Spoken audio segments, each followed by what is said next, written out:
God in the Dock by C.S. Lewis.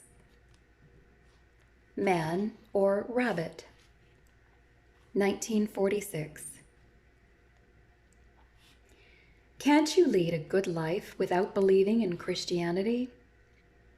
This is the question on which I have been asked to write, and straight away before I begin trying to answer it, I have a comment to make.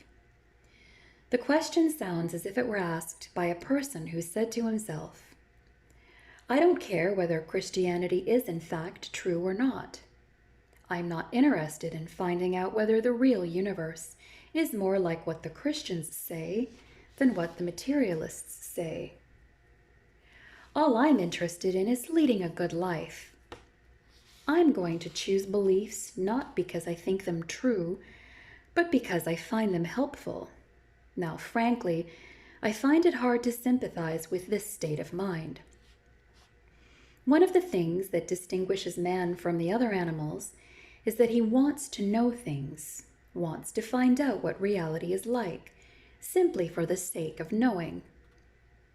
When that desire is completely quenched in anyone, I think he has become something less than human. As a matter of fact, I don't believe any of you have really lost that desire.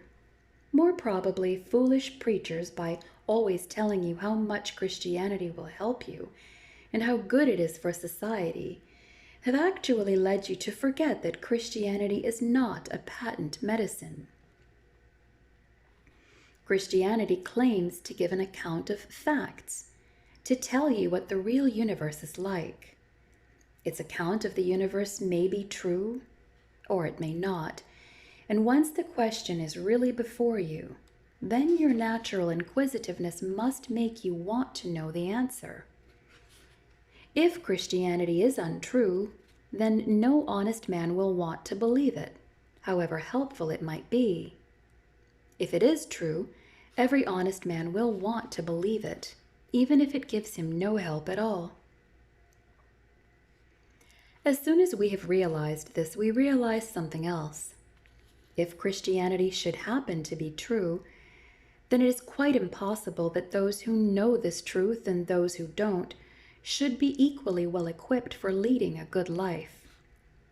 Knowledge of the fact must make a difference to one's actions. Suppose you found a man on the point of starvation and wanted to do the right thing. If you had no knowledge of medical science, you would probably give him a large, solid meal, and as a result, your man would die. That is what comes of working in the dark. In the same way, a Christian and a non-Christian may both wish to do good to their fellow men. The one believes that men are going to live forever, that they were created by God and so built that they can find their true and lasting happiness only by being united to God, that they have gone badly off the rails, and that obedient faith in Christ is the only way back. The other believes that men are an accidental result of the blind workings of matter, that they started as mere animals and have more or less steadily improved, that they are going to live for about 70 years, that their happiness is fully attainable by good social services and political organizations, and that everything else, for instance, vivisection, birth control, the judicial system, education, is to be judged to be good or bad simply insofar as it helps or hinders that kind of happiness. Now, there are quite a lot of things which these two men could agree in doing for their fellow citizens. Both would approve of efficient sewers and hospitals and a healthy diet. But sooner or later, the differences of their beliefs would produce differences in their practical proposals. Both, for example, might be very keen about education, but the kinds of education they wanted people to have would obviously be very different. Again, where the materialist would simply ask about a proposed action, will it increase the happiness of the majority? The Christian might have to say, even if it does increase the happiness of the majority, we can't do it It is unjust. And all the time, one great difference would run through their whole policy.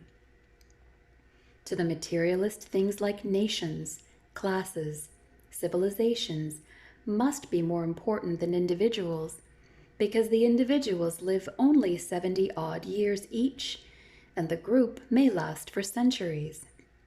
But to the Christian, individuals are more important, for they live eternally, and races, civilizations, and the like are in comparison the creatures of a day. The Christian and the materialist hold different beliefs about the universe.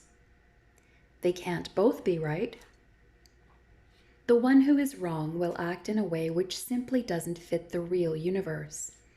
Consequently, with the best will in the world, he will be helping his fellow creatures to their destruction. With the best will in the world, then it won't be his fault? Surely God, if there is a God, will not punish a man for honest mistakes. But was that all you were thinking about? Are we ready to run the risk of working in the dark all our lives and doing infinite harm, provided only someone will assure us that our own skins will be safe, that no one will punish us or blame us? I will not believe that the reader is quite on that level. But even if he were, there is something to be said to him. The question before each of us is not, can someone lead a good life without Christianity? The question is, can I? We all know there have been good men who were not Christians, men like Socrates and Confucius, who had never heard of it, or men like J.S. Mill, who quite honestly couldn't believe it. Supposing Christianity to be true, these men were in a state of honest ignorance or honest error. If their intentions were as good as I suppose them to have been, for of course I can't read their secret hearts, I hope and believe that the skill and mercy of God will remedy the evils which their ignorance, left to itself, would naturally produce both for them and for those whom they influenced. But the man who asks me, can't I lead a good life without believing in Christianity, is clearly not in the same position. If he hadn't heard of Christianity, he would not be asking this question. If, having heard of it, and having seriously considered it, he had decided that it was untrue, then once more he would not be asking the question. The man who asks this question has heard of Christianity and is by no means certain that it may not be true. He is really asking, need I bother about it? Mayn't I just evade the issue? Just let sleeping dogs lie and get on with being good? Aren't good intentions enough to keep me safe and blameless without knocking on that dreadful door and making sure whether there is or isn't someone inside? To such a man it might be enough to reply that he is really asking to be allowed to get on with being good before he has done his best to discover what good means. But that is not the whole story. We need not inquire whether God will punish him for his cowardice and laziness. They will punish themselves. The man is shirking. He is deliberately trying not to know whether Christianity is true or false, because he foresees endless trouble if it should turn out to be true. He is like the man who deliberately forgets to look at the notice board because if he did, he might find his name down for some unpleasant duty. He is like the man who won't look at his bank account because he is afraid of what he might find there.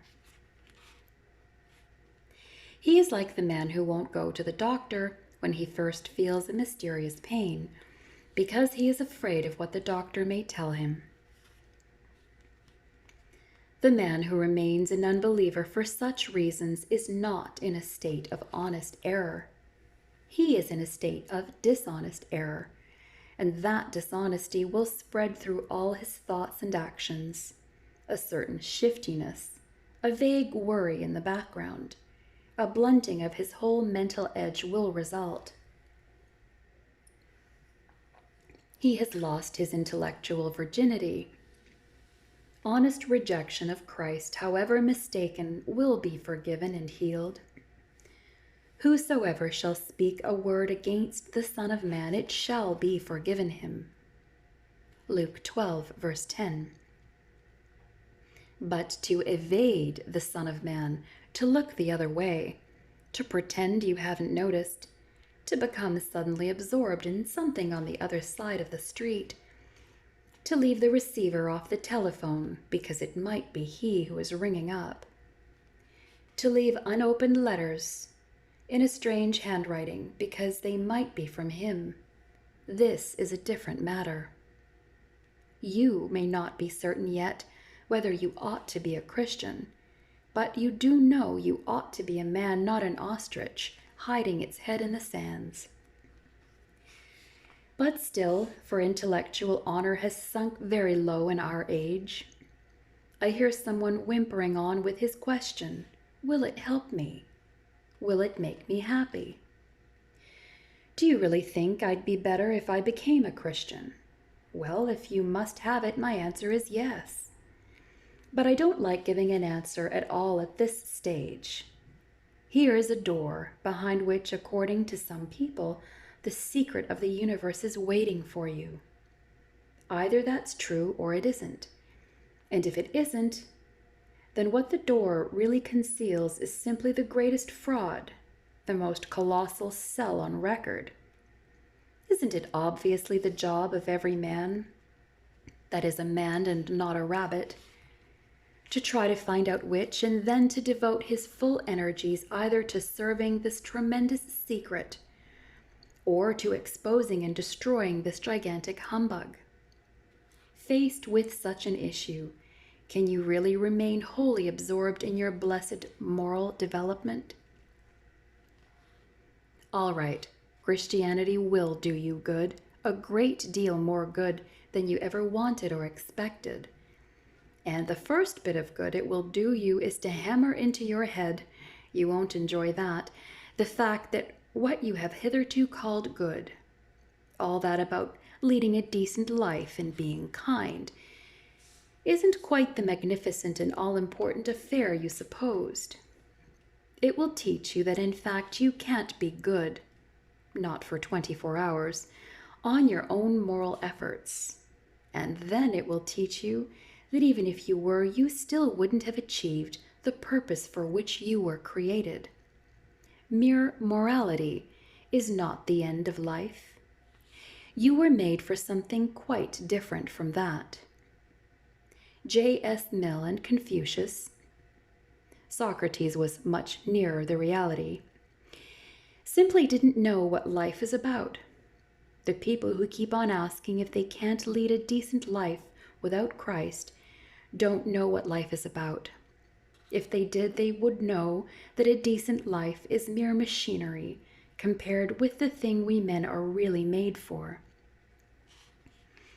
Morality is indispensable, but the divine life, which gives itself to us and which calls us to be gods, intends for us something in which morality will be swallowed up. We are to be remade. All the rabbit in us is to disappear, the worried, conscientious, ethical rabbit, as well as the cowardly and sensual rabbit. We shall bleed and squeal as the handfuls of fur come out, and then surprisingly we shall find underneath it all a thing we have never yet imagined, a real man, an ageless God, a son of God, strong, radiant, wise, beautiful, and drenched in joy.